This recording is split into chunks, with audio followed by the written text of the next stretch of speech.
The village in it with a map and a plan. No place too tiny for this determined man. Crossing the counties one by one, you'll see in every English corner a bit of history.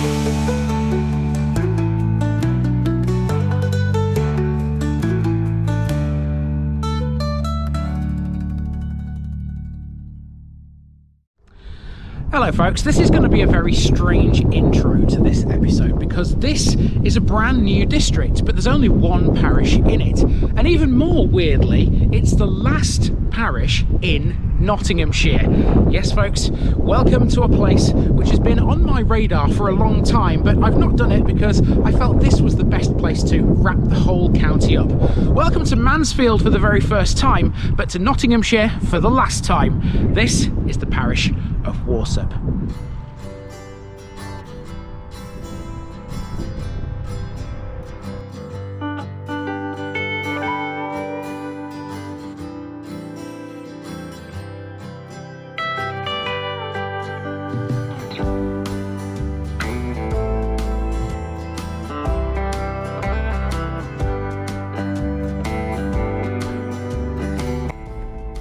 Warsop Vale.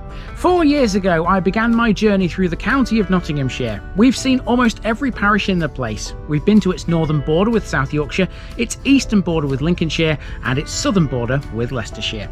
There is just one left to visit, and to round off the whole county, I've left Mansfield until the end.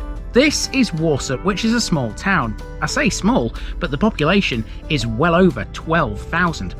The parish sits on the edge of the remnants of Sherwood Forest and includes several small villages like Church Warsop, Meden Vale, Sookholme and Spy-on-Cop. These, together with the largest area, Market Warsop, form the only parish in Mansfield. Running through it all is the River Meden, and this will mark the final time we'll see that river on TVI. Warsop has a history that goes back centuries, but a lot of it was built thanks to coal mining activities in the area in the 20th century. Meden Vale was originally named Welbeck Colliery village because it sat literally in the shadow of the pit's headstocks. In the west, Warsop Vale was also a mining area, with residents there gravitating to Warsop Main Colliery or Shirebrook instead. Before mining, there was milling, and Warsop had both a windmill and a watermill, both of which still stand. Nottinghamshire has been a TVI staple for a long time, and it's going to be sad in a way to see it completed. But for one final time in Robin Hood's county, let's go walking in Nottinghamshire. Our main walk today will be around Market Warsop and Church Warsop, the two largest settlements in the parish. Before we can get to those though, let's deal with the other satellite villages. This one should be semi-familiar to you if you watched the Basset Law series. This is Meden Vale, a small former coal mining area originally known as Welbeck Colliery village. It was renamed in the late 1960s. Its economy was based primarily on Welbeck Colliery, which started up when two shafts were sunk between 1912 and 1915. This is where the colliery used to be. For many years, the headstocks of Welbeck Colliery towered over the village. They were quite tall structures, and Google Maps still has some historic imagery showing them as they used to be. However, now the pit has gone and the headstocks are no more. They were demolished using explosives in 2011. UK Coal began the procedure of closing the pit in 2007 due to limited reserves, although the last coal produced here was actually in 2010. Most of the employees, some 410 in total, transferred to other collieries operated by UK Coal. These included Door Mill near Coventry, which was a daily round trip of 140 miles for some. Welbeck was one of the last remaining deep mine collieries to operate in England. At its peak, it employed 1,400 people and produced 1.5 million tonnes of coal. Welbeck worked the top hard seam from 1915 until 1992, the Parkgate seam from 1992 onwards, and the deep soft seam from 1985 until 1995. A total of 84 men died at the colliery, both on the surface and underground, and honestly, that's 84 too many. Those men should never be forgotten.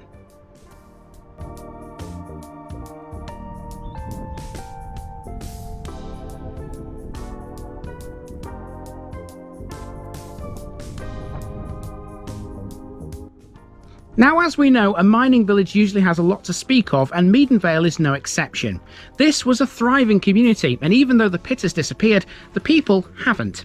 Meden Vale is still alive and kicking. This is the local football club. Meden Vale Colts were formed in 2019 and they've got very successful teams. The Colts have over 500 registered players and close to 100 coaches. They offer opportunities for boys, girls, men and women at almost any age. The under-9s team won the Kickstart Spring Division title in 2021, becoming the club's first side to win any silverware. As well as football, rugby is played here too. Meden Vale Rugby Football Club are one of the premier sides in Nottinghamshire. They ended the 2023 season as runners-up in their league and amassed more than 600 points in all competitions. They played a brand of rugby that was powerful and robust through the forwards, yet subtle and often dazzling through the backs, according to the local news reports anyway.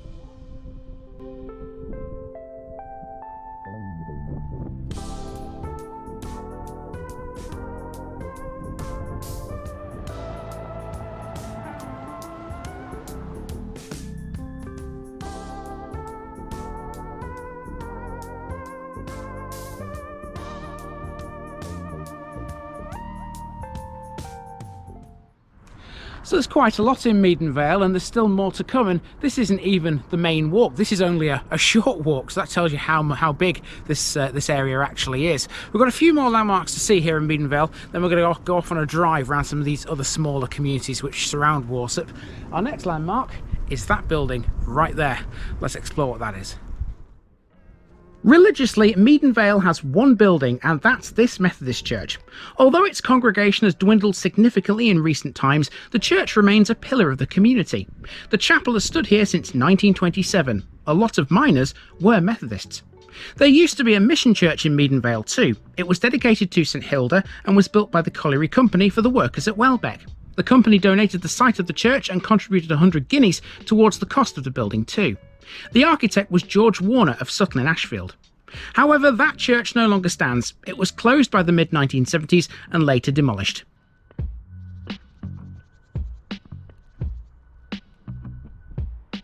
Meden Vale still has schools though, and here they are.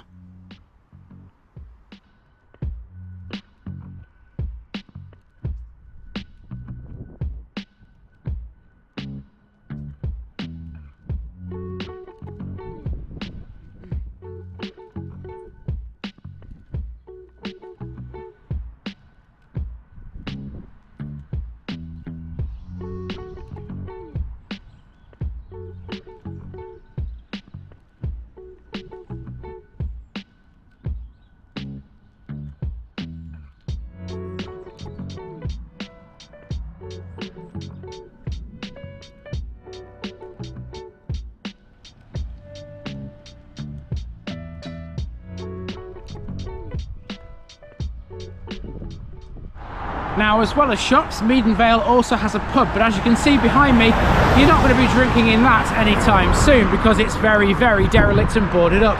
That's the Three Lions pub, and doesn't it look a sorry state at the moment? It would be great though if someone could just come along and refurbish this and get it back into working order. Let's make our way back to the start of this short walk. Here's a few more facts about Meden Vale. Generally, the old village is built on a hill, and in the valley below runs the River Meden, from which the name Meden Vale was derived. The newer part of the village was built on adjoining grassland to house the miners and the families who moved down from the north of England and Scotland when there was plenty of work in the local collieries. In recent years, a complex called Melville Court was built here, comprising mainly flats and bungalows for the elderly and infirm. Included in the complex is a community centre where they can meet and take part in various activities. Gledthorpe Experimental Farm is also part of Meden Vale, which employs about 45 people.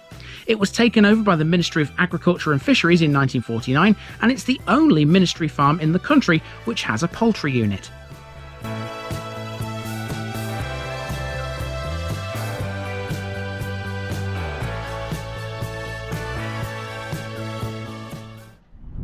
You know, there's something a little bit fitting about the weather being a bit dull and a bit grim this morning, because don't forget, this is a former colliery area, was very deprived for a while after Welbeck Colliery was basically taken away from them, and it has struggled to sort of regenerate a little bit. So I think the dull weather is about right. It's meant to fare up a little bit by the time we get into Warsop later, so hopefully by the time we've finished this episode we'll be in bright sunshine.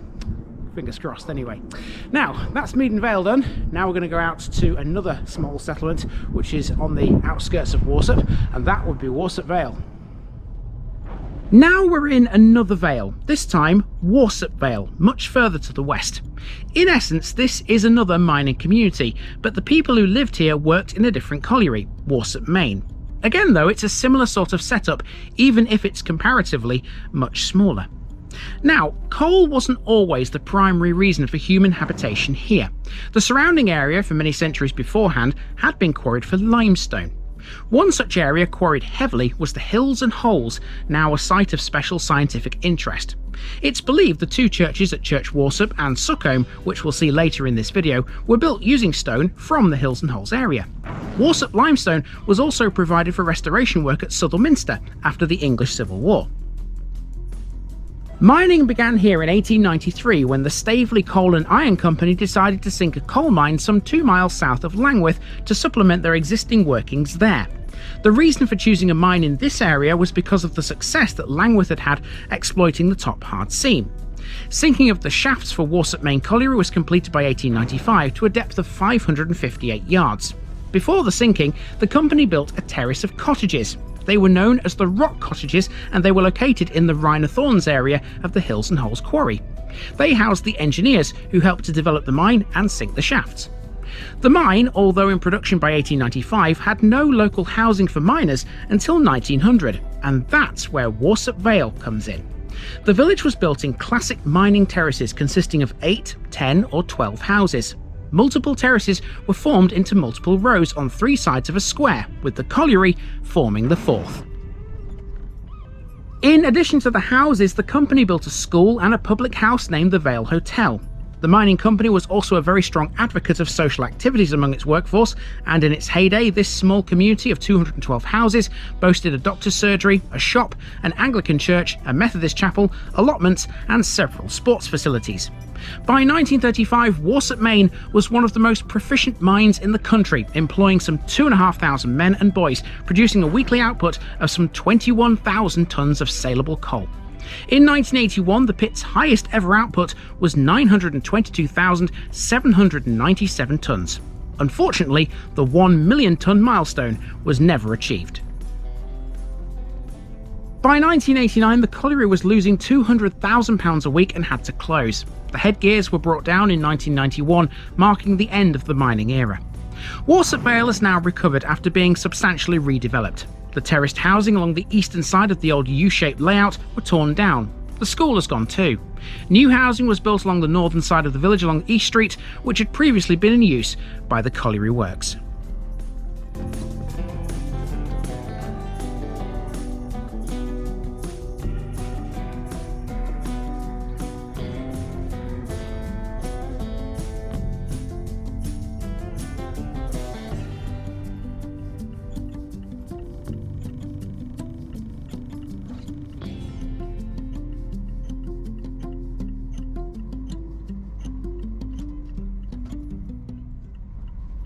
Now we're in the extreme west of the parish where Warsop meets Shirebrook and the county boundary with Derbyshire. Shirebrook Wood can be seen here on the right. It's a reclaimed colliery site which is now a wildlife area and a woodland. It was once the site of Shirebrook Colliery that operated from 1896 until 1993. If you want to learn a bit more about that, the Shirebrook episode is linked in today's end screen. Let's continue to the tiny hamlet of Sookholme. Sookholme is a former civil parish, and despite all the industrial workings around here, this has retained its agricultural character. Surrounding the settlement is predominantly a farming area, interspersed by occasional residential dwellings and some forested areas that separate the village from Shirebrook. Like Meden Vale, it also lies in the valley of the Meden River, and that gives it its name. Sookholme literally means marshy land in a valley. Sookholme was not recorded in the Domesday Book. It first appeared in 1189 as Sulchome and centuries later Sookholme. Local historians reckon there was a Roman baths here. Roman tile fragments have been found on several occasions in the field to the south of a local pond known as the Sookholme Bath. They were first found in the 1930s, but due to the overgrown surrounding areas of the pond, little follow-up was ever done. Sookholme once had a hall. It was located on the site of the present-day Hall Farm. At the beginning of the 19th century, part of the hall still existed, and one of the upper rooms went by the name of Lukin's Garret. It's said to be haunted by the ghost of a certain member of the Lukin family who, according to tradition, committed suicide there. A brass tablet to the memory of Henry Lukin of Sookholme Hall is held in Warsop Church, which states he was born at Great Baddow in Essex in 1586. Now, it should be noted too there was a second hall at Nettleworth, just to the south of Sookholme. Nettleworth Hall was the centrepiece of the manor and was built in 1556 by William Wilde. The hall was rebuilt following a fire in 1785 before being sold to Sir Henry Galley Knight and later the Fitzherbert Barons. By 1939 it was in the ownership of the Neville family, who then dismantled it to prevent the military taking possession of it for war purposes. The service wing though was left standing, and that has since become its own residence.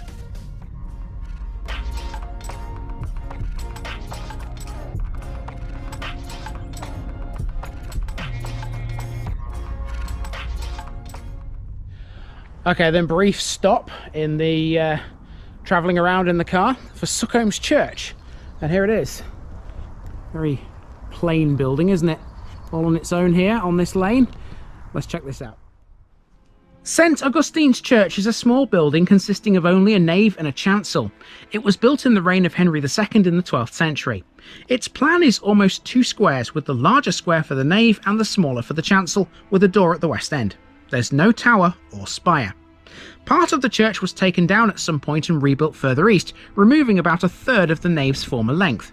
If this third had remained, Sookholme would be one of those small chapels with square-ended sanctuaries, commonly built in Saxon and Norman times.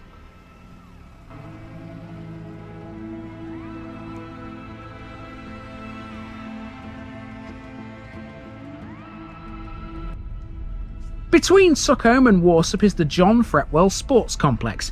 This is essentially a cricket ground, but it also has facilities for football and bowls. It's the home of Welbeck Cricket Club more than anything else, but Nottinghamshire County Cricket Club have also played here a few times. The ground was developed by a retired local businessman, John Fretwell. He was a former Welbeck cricketer who wanted to create a new facility for the local community. Welbeck Colliery Cricket Club, as they were known back then, had outgrown their original facilities at Oakfield Lane in Market Warsop. Fretwell identified a site on farmland off Sookholme Road where the new complex was constructed in 2006. Welbeck Colliery began to play at the ground from the beginning of the 2007 season.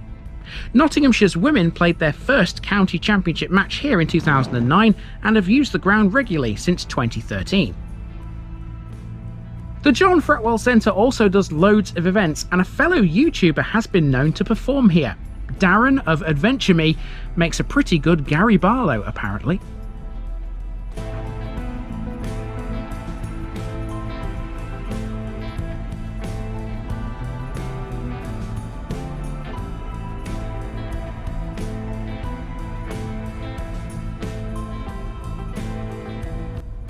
Lastly, before we get to the main walk, this is Spion Cop, a small residential and former industrial area that stretches for a few hundred metres on both sides of the A60 just south of Market Warsop. It's named after the Battle of Spion Cop, which took place during the Second Boer War in Natal, South Africa in January 1900. A major military figure in the conflict was John Talbot Cook, the grandson of Dewis Cook. Born at Mansfield Woodhouse, he was a well-known Nottinghamshire industrialist and clergyman.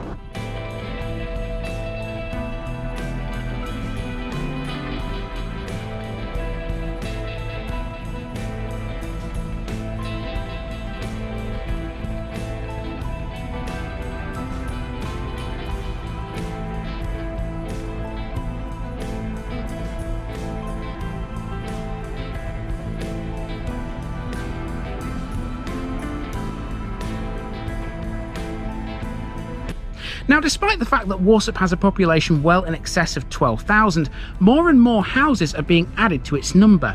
There's a modern, large-scale, mixed residential development on the southern edge of Market Warsop. It's built on what was the extensive site of the old Wood Brothers timber business. Let's have a short little drive around that to get ready for the main walk.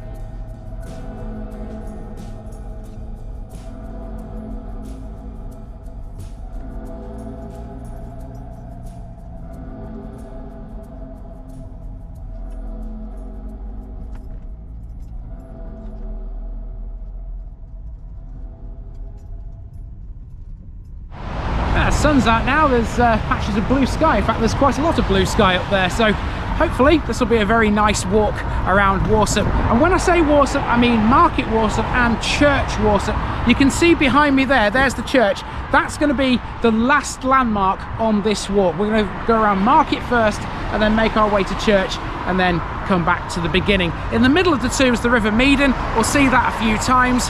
And our first landmark is here, the War Memorial, which is on a place called the Cars, where I've parked my car up. Let's go for one final walk in Nottinghamshire. Before mining, there was milling. Warsop had both a windmill and a watermill. This is the Windmill, located to the southeast of the town, close to a junction near the Parliament Oak. More on that later.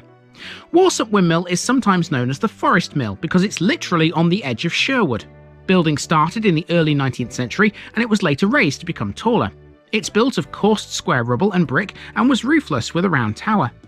In the late 1800s, the mill was often used for the start of the Rufford Hunt.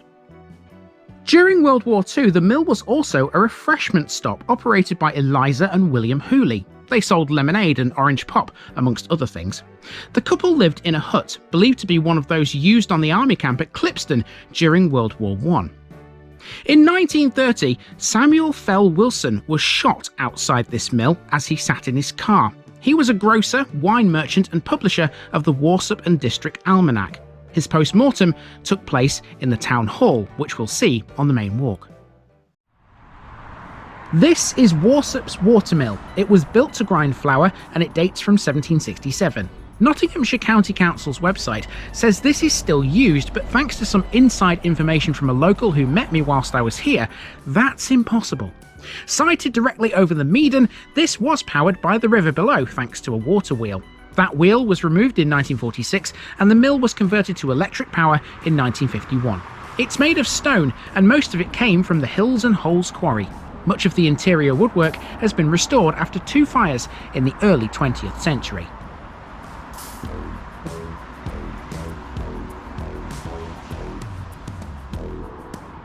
Now we're on the Cars, a large open space that was once both common land and a water meadow.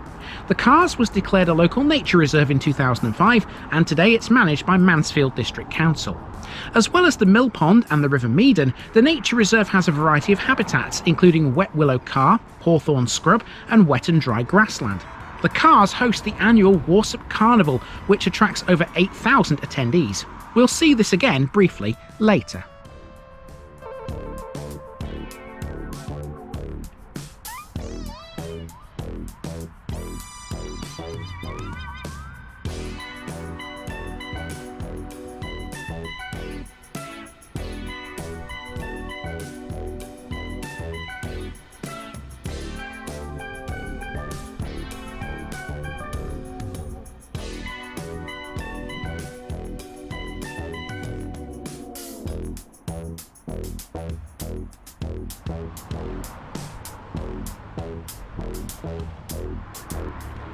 It's the fire station next. The fact this exists is partly down to a campaign to save it within recent years.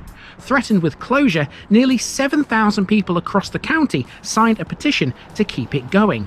The station is staffed by on-call firefighters who respond from home or work when needed, and the crew here are specially trained in animal rescue, operating as it does one of the county's animal rescue vehicles.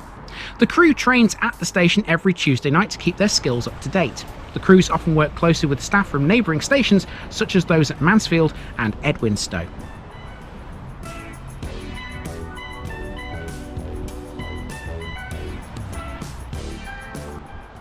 This is the Warsop Primary Care Centre. Now, the older Warsop residents will likely remember the town's old doctor's surgery, which was located across from the town hall. It only had 3 doctors, namely Delaney, Kershaw and Wilson, but back in those days you always got to see one and they did more home visits than they do now. Well, that's according to one local who I was speaking to before I got here anyway.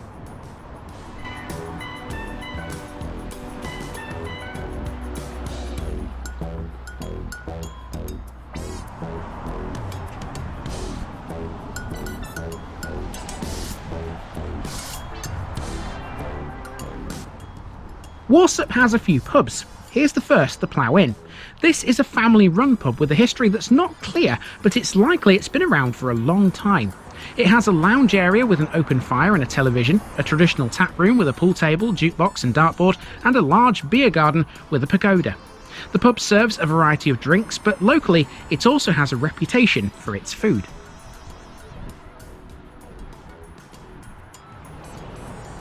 In terms of shops, Market Warsop is well provided for. This is the Co-op and it's brand new. It opened in 2021 and it stands on the site of a former pub called The Gate. There are plenty more shops in this place. This is far from the only one.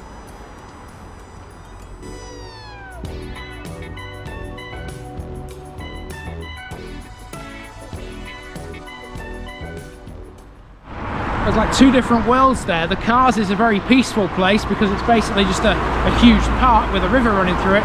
You get off that onto this main road and all of a sudden you're surrounded by noise. There's definitely two different worlds here in Warsop. We're going to cross this road now. We're going to go towards a couple of schools. The first of the schools, plural, would be Hetts Lane, which is an infants and a nursery. This shares its site with the much larger Meden School. That's Warsop Secondary, which takes its name from the river.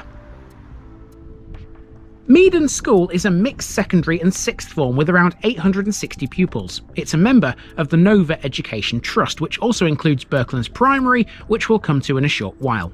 Also part of the site is the Meden Sports Centre, which used to have a small public swimming pool. It closed in 2018, but a small part of that building is still used by the school. Meden School opened on the 7th of September 1965 and it was originally called Meden Comprehensive. Costing £253,000, the building was designed to withstand mining subsidence and had around 600 pupils in its first intake. The school gained specialist technology status in 2001. Meden was placed into special measures during 2011, becoming an academy under the Torch Academy Gateway Trust in 2012. That would eventually become Nova. However, now Meden is out of special measures and it's one of the most improved schools in the country. Notable former pupils of this school include Bruce French, the former England cricketer, and his nephew Jake Ball. Steve Frost, the producer of Coronation Street, also attended this school too.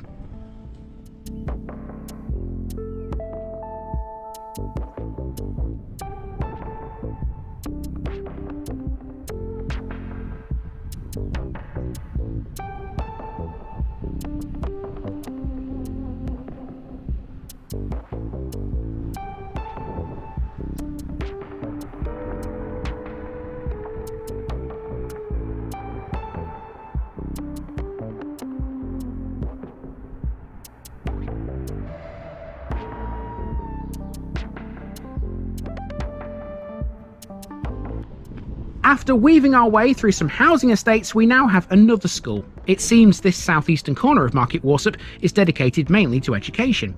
This is Sherwood Junior School, and it's the penultimate educational establishment in the town.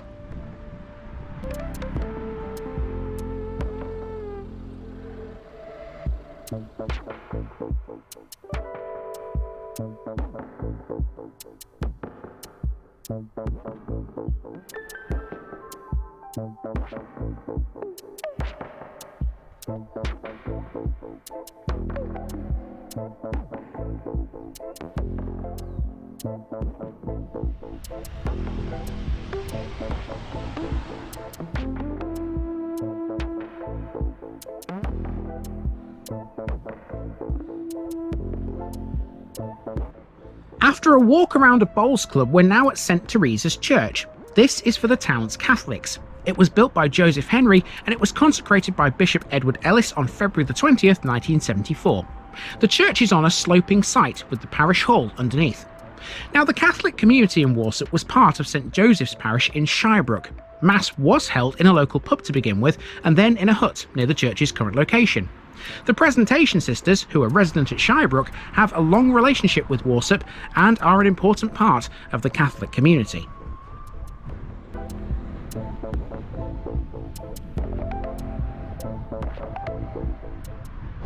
Okay, we're about to re-enter the town centre. Here's the sign that says Market Warsop Town Centre. See that building there with green roof? I believe that's the one that you've already seen in today's thumbnail. We'll see that in due course.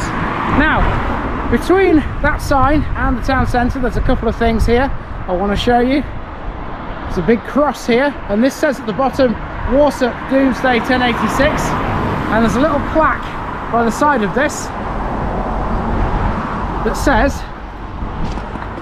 WPRA 1992 to 2010, thanks Warsop Parish Council, Bowrings Transport Limited, Meden Vale, Making Places, Warsop Churches together for generously funding this project. And there's a date at the bottom, but I can't see it because it's obscured by leaves. So there's that, that's the cross. And then behind that, there's a clock, which doesn't appear to have any hands on it. That's rather nice, isn't it? Quite cool. Right, let's head into town, that way. Another pub next. This is the Black Market venue. The building that houses it and its associated brewery has been in continuous use, selling ales for just shy of a century. Current owner Dave Drury took over in 2007 and was keen to promote real ale from the local area. In 2015, Black Market Brewery was established, with the first beer, named Illicit, going on sale the following year. The 4.3% citrus pale ale remains the flagship brew here today.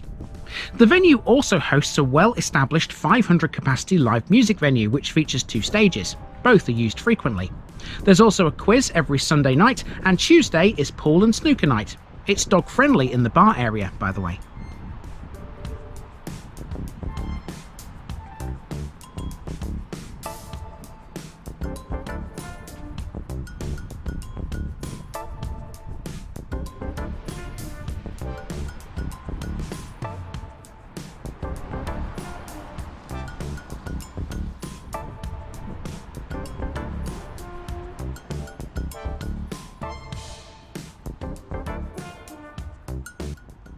Warsop Library was established in 1842, making it one of the oldest in Nottinghamshire.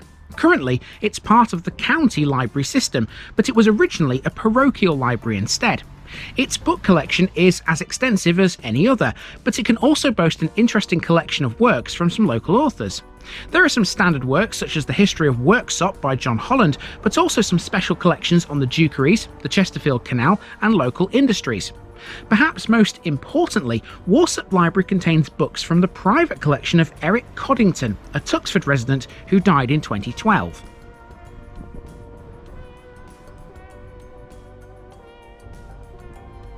Over the road we have the Crates and Grapes, which always has a key role to play in the annual Warsop Carnival. It's a Marston's pub, but that's really all I found out about this one. Well, save for a rather inappropriate news article, which I'll let you find yourselves. It's not for this YouTube channel, I'm afraid.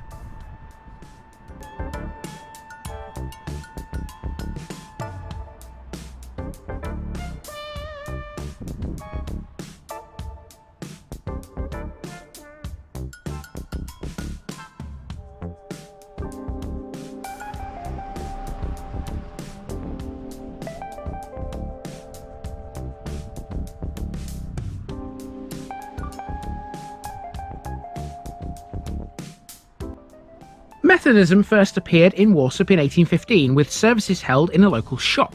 By 1850, meetings were held at a house on Dorney Hill to establish a new society, with Thomas Wilson and a Mrs. T. Halifax among the founders. In 1858, Warsop would gain its first chapel, built at the corner of Sherwood Street and Clumber Street.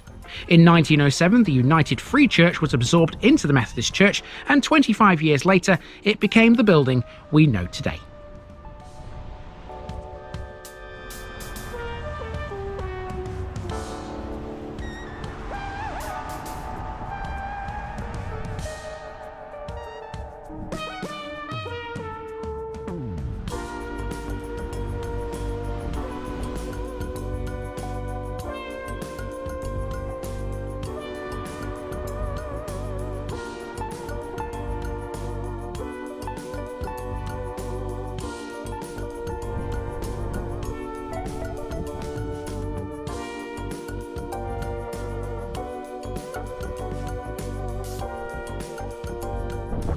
Now, I'm well aware that there are people out there who do follow in my footsteps, they do follow my routes. If you want to follow this one here in Warsop, I will just warn you, it's very hilly. It's up and down all the time. I've just gone up a big hill and then just come back down the other side. And at the bottom of that hill, we've got yet another school, which is what you can see here on my right, your left. Let's talk about that next. Last year, children from this school, Berklands, buried a time capsule filled with artwork, drawings and letters at the site of the town's brand new Community Health Hub, which opened in 2024. That's coming in a bit. Now, I'm not one for advocating a pub crawl, as you know, but with the black market venue and the crates and grapes in close proximity, I'd imagine lots of people do that here in Warsop. You can add 2 more to that list if you walk up to this end of the town centre.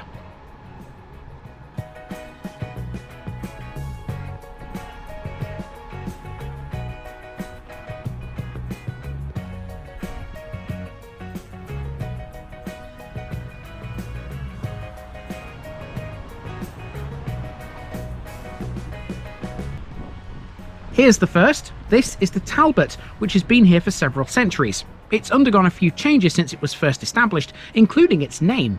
For a brief period, this was alternatively known as Hot Shots. This end of the town also has Campbell's Bakery, which is the building pictured on the video's thumbnail, and a popular bistro called Number 19.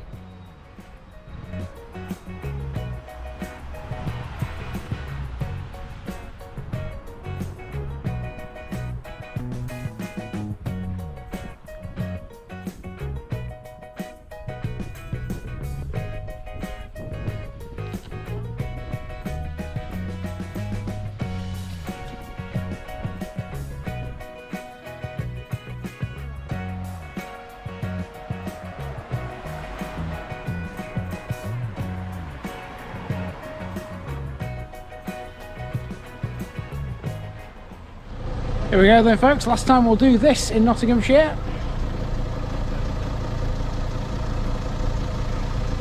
If it'll stay on, which it won't, never does. There you go, it's on now. 235 down out of 235. Warsop is a town that's really big on family, and the community has seen hard times since the loss of the pits. Next, we've got a pub that's aiming to be a shining beacon of light for the future of Warsop's families. This here is the Hare and Hounds pub, which has recently reopened following an £80,000 makeover. The new landlord and landlady wanted to transform this old inn into a thriving and welcoming family pub. Managers Chris Bird and Rachel Stanton have since introduced weekly karaoke and live music, live sport on screens around the pub, and garden games too. For the sport-minded, the pub, which opens at midday, 7 days a week by the way, hosts a pool knockout competition every Sunday. You see what I mean about it being a busy little town? Loads of people just going around their daily business, going all over the place. Thriving, isn't it? Thriving. And it's a good job that a town like this is kept all together by means of a council. And they're based in the town hall. Well, that used to be the case at Warsop Town Hall, but not anymore. This was formerly the offices of Warsop Urban District Council and the local offices of Nottinghamshire County Council. Following significant population growth, largely associated with mining and quarrying, the area became an urban district in 1894. In the early years, the clerk to the council, John Harrop White, was based in offices in Bank Chambers in Mansfield. Shortly after World War I, the council established its own offices. In the early 1930s, the council decided to commission more substantial offices. The site selected on Church Street had previously been occupied by a row of residential properties. The new building was designed in the neoclassical style, built of red brick with stone dressings, at a cost of £8,000. It was officially opened in July 1933. The building continued to serve as the headquarters of the Urban District Council for much of the 20th century, but ceased to be the local seat of government when Mansfield District Council was formed in 1974. Mansfield then rented the building out to Nottinghamshire County Council until 2011, when it agreed to grant possession to Warsop Parish Council instead. Currently, it's unoccupied. A building survey carried out in 2019 indicated that it needed a major programme of refurbishment works costing £200,000.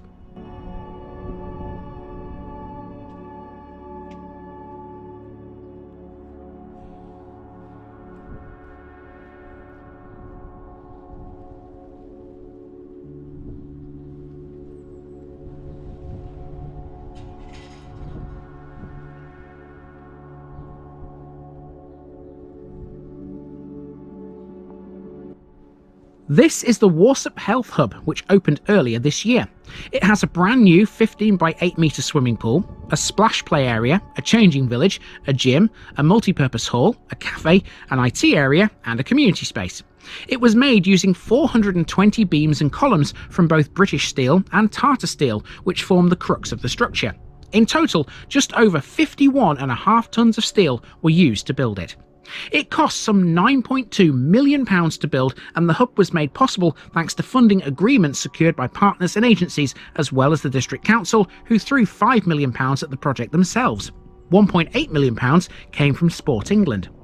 The hub is just one of 6 projects funded from the £12.3 million awarded to Mansfield District Council in 2021 from the town's fund allocation. Now we need to cross the playing field, passing the local skate park as we go, and we're heading over the River Meden to a footpath. That will take us north, away from Market Warsop and into Church Warsop instead, where things are a little less busy. One final word for the Meden, by the way. This is the last time we'll see it after all. This river might not be the best known in the world, but it was really important to Warsop. It was a source of water power for the mills both here and in Plesley Vale from the 1760s until the 1980s. The river passes between Church Warsop and Market Warsop, dividing the two settlements from each other. In doing so, it's also crossed by the A60 at Warsop Mill.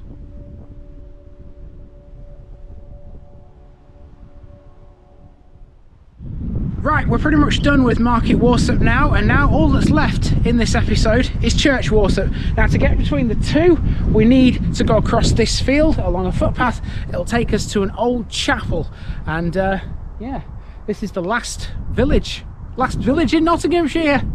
Can you believe it? First up in Church Warsop is a chapel. This looks from the outside to be a Methodist church, but it's not. This is the Lifespring Church, which was formed in 1979 when a small group of Christians began to meet together in Southcote Library Hall in Reading, Berkshire.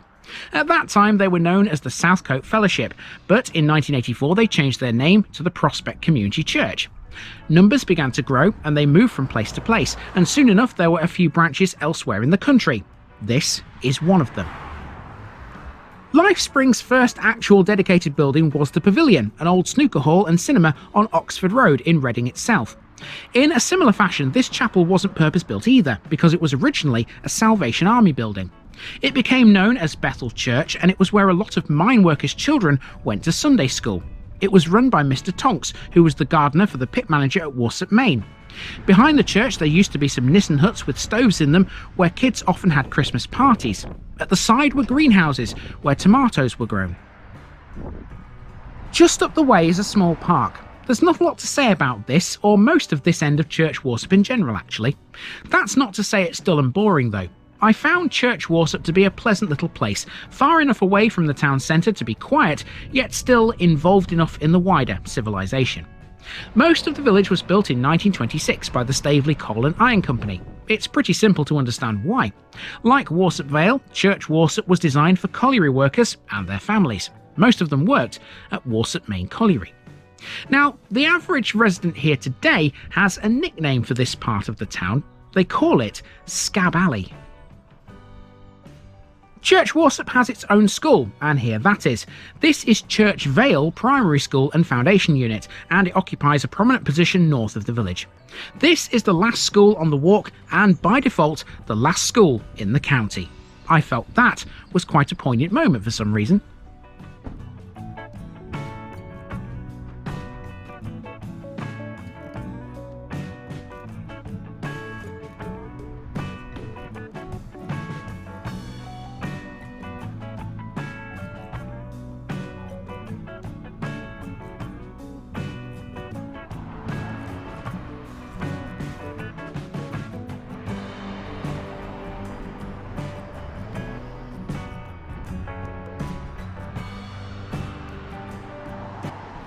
Now, if you fancy continuing your pub crawl after visiting the ones in Market Warsop, you can always call into the Church Warsop Memorial Club. This is the only communal drinking venue in the village, and it's situated right next to the local doctor's surgery. We've only got a handful of landmarks to go.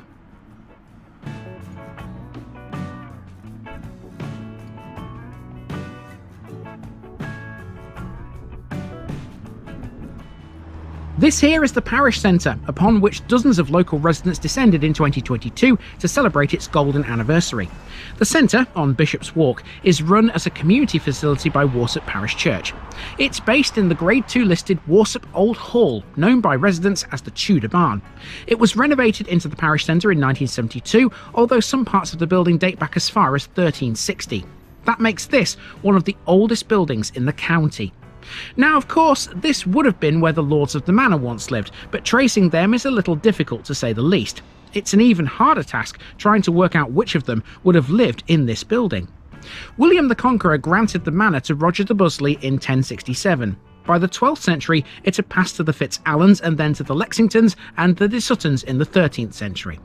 By the time that the old hall had been built, it seems likely that the de Roos family had become lords. Okay, once past the Tudor Barn, you've got the A60 right there. And if you go to the left here, you're heading towards Warsop Cemetery. Now, I was going to go there as part of the route, but I didn't find out much about it, so I've opted to leave that. Instead, we're just going to head through the churchyard, and this is the only thing left on this mammoth 2.5, nearly 3-hour walk. Let's have a look at this to finish with.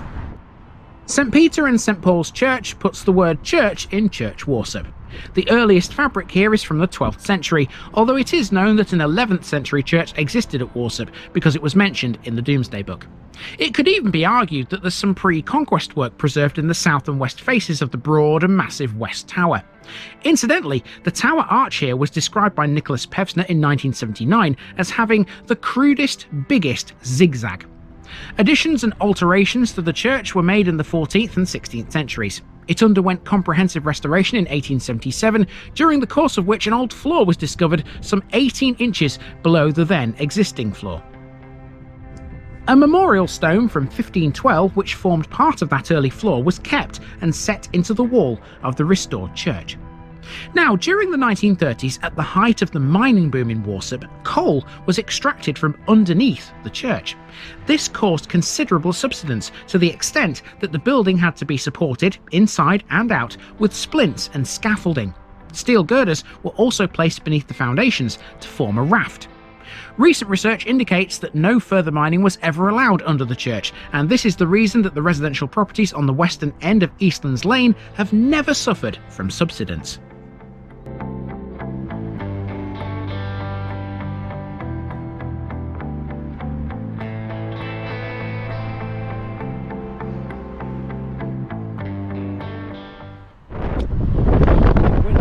My camera over here. This should look very familiar to you here because we have completed the walk. 2 hours and 40 something minutes. I can't remember what the Strava said, but it was a long way, and the weather really hasn't done what it wants to do all the way around. Part of it's been sunny and part of it's been cloudy. It's now starting to spit with rain, but I've coped with it all. Now, we have done with the walk, we've done with everything almost.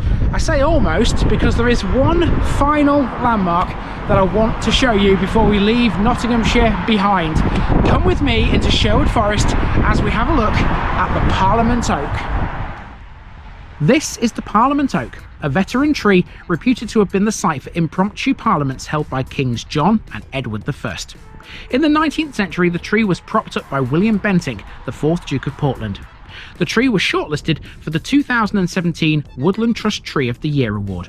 It stands on Mansfield's border with Newark and Sherwood, but it's actually wholly within Warsop Parish. It's located about 1.5 miles from King John's Palace at Clipston. King John stayed at the palace from around 1199. The Parliament Oak is thought to date from around that time, being of comparable age to the major oak in Sherwood Forest itself. It's said that John hastily assembled a parliament at the tree in 1212 upon being informed whilst hunting that revolts against his rule had broken out in Wales and northern England.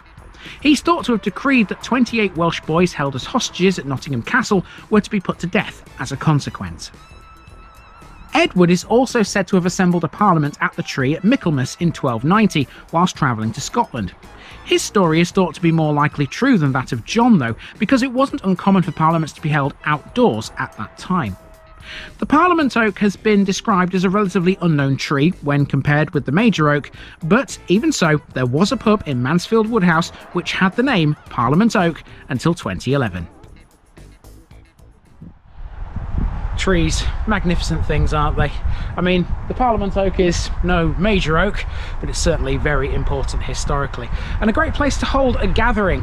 And it would have been nice to have a little gathering of my own here underneath the Parliament oak, but for that I'm going to have to go back into Market Warsop. Well, as it turned out, a lot of people turned up. In fact, we have, how many have we got? 1, 2, 3, 4, 5. 5 people have made the trip to see me today. Alice on the right, Colin there, Eric in the middle, Liz on the end, and I'm sorry I didn't... Susan, I knew I got your name. Thank you, people. Say hello. Hello. It's great. It's you know, it's only a little following, to be honest with you, but it's like I've just said to the Mansfield Chad reporter, who's also here with me, who didn't want to be on camera. Hi. That it's amazing that I never actually expected to have any fans at all when I started doing this. So to be honest with you, to have these guys is absolutely fantastic. I hope you've enjoyed this trip around Nottinghamshire as much as I have, and as much as these guys have as well. It's time to move on to another county in 2025, isn't it? One of the people who came to see me, Sue, was from the Warsop Poppy Group, or Poppy Gang if you will. Every year since 2014, the group have done a wonderful job of making amazing displays for Remembrance Day in November. Here's a few examples of their work. The gang do this totally voluntarily, but the work is funded through donations from businesses and supporters, and has been now for over a decade. Their touching display every year usually stretches for well over a mile along the A60. It requires months of planning and organising, but the outcome is always rewarding. Today, this is one of the things that makes Warsop special. Lots of Warsop people gave their lives in both World Wars, and they will never be forgotten. Thanks to the Poppy Gang, we're now reminded of their contribution every single year. Ladies and gentlemen, we are done with the county of Nottinghamshire. I can't believe I'm saying that, quite frankly. It was a cold, windy day in Shire Oaks 4 years ago when I started my journey through this county. It's been a remarkable trip through 235 parishes of England, and we've seen it all here. Churches, chapels, pubs, schools, castles, rivers, bridges, canals, railway stations. There are far too many things to list. But they're all on YouTube now, thanks to my journey. We've travelled the length and breadth of a county that I hold very dear to my heart. Although I grew up in Lincolnshire, it was within sight of the Nottinghamshire border. I could even see the tall towers of the Trent Valley power stations from my bedroom window. Like all good things though, it must come to an end. I've thoroughly enjoyed my time here and I've learned loads. I couldn't have done any of this without you though. Nottinghamshire people are some of the friendliest, loveliest people on this earth. You'll always be made to feel welcome here. So, thank you to everyone from the county's 6 major towns: Sutton in Ashfield, Worksop, Retford, Mansfield, Newark and Nottingham. Thank you to everyone from the smaller towns like Ollerton, Hucknall, Eastwood, Bingham and Southwell. Thank you to everyone in every suburb, every hamlet and every village. Thank you for watching me fly around Robin Hood's county, through Sherwood Forest, along the Grantham Canal and the River Trent. Thank you for walking up every hill and down every vale with me and putting this amazing subdivision of England on the map. Goodbye Nottinghamshire, and God bless you all. Hello, my name is Andy and I am the Village Idiot. I'm on with a car and a GoPro and an unhealthy amount of time on my hands. Now, today we are not in Barnsley, we are not in Doncaster, we are not in Rotherham. We have come to the first parish in a brand new district. And I haven't gone far over the border, I've just come into Bassetlaw. And this is Shire Oaks. Now, Swingate might be a separate area of Kimberley these days, but at one time it was all one thing, and it was split in half by this road right here. This is a major road that links Nottingham to Ripley, and it's the A610. I'll tell you what, the grass in this field needs cutting back.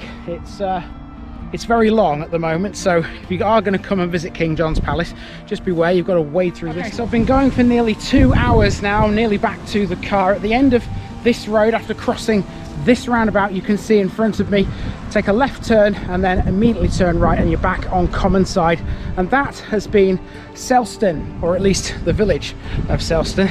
Certainly not everything in the parish, because there are a couple more things I still need to cover.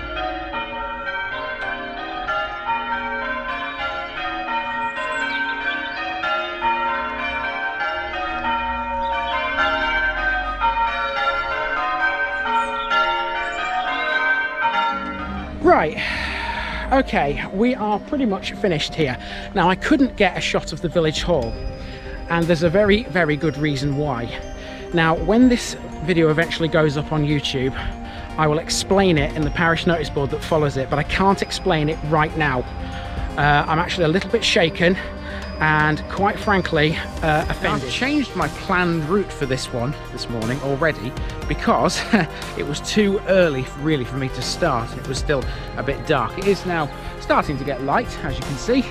There's a bit of light in the sky now, and I'm making my way to my revised starting point, and in doing so I've had to traverse this footpath, and I've been chased across a field by a horse. Believe it or not. There we go. I'm going to give a big thumbs up.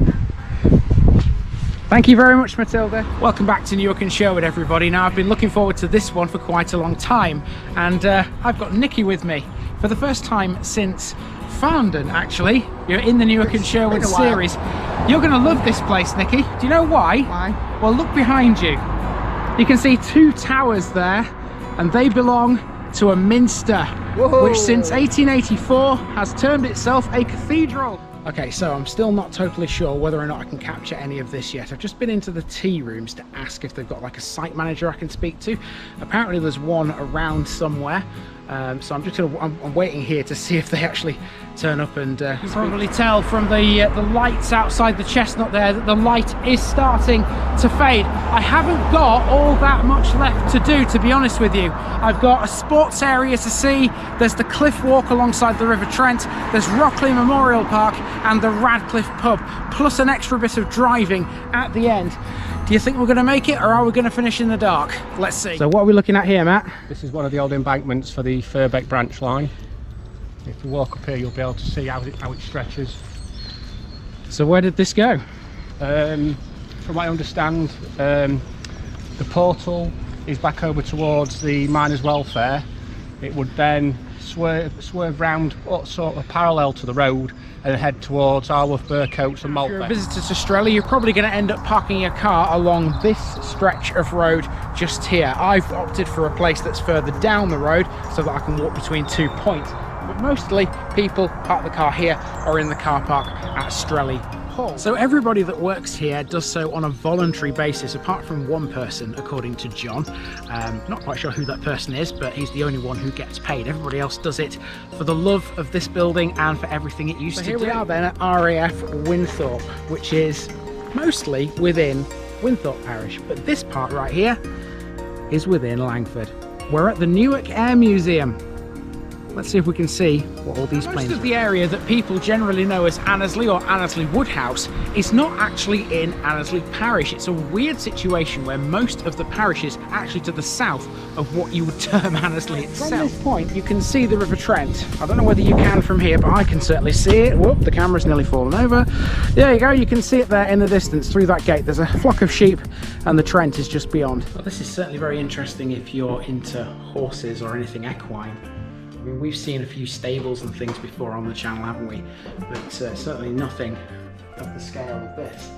I mean, obviously there are no actual horses in here, but certainly there are plenty of artifacts to do with horses. They have 14,000 parcel shops and an army of 20,000 couriers nationwide.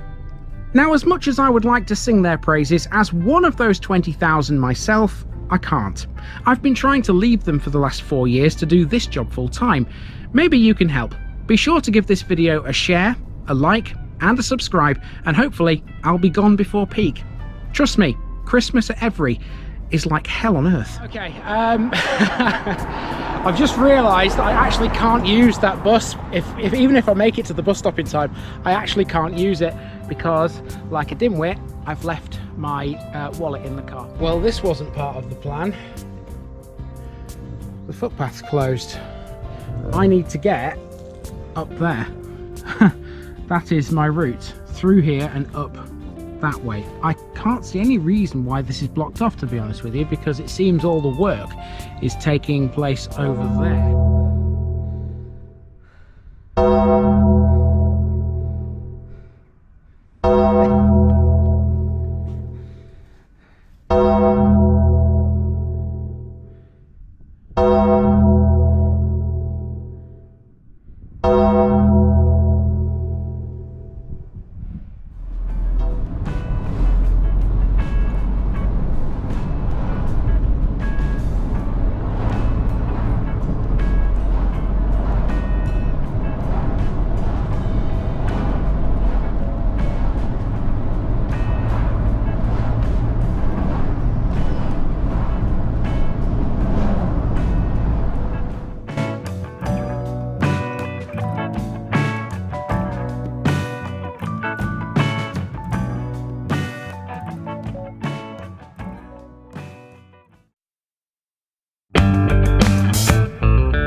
just before I go, remember, this video is part of a huge project to visit every civil parish in England.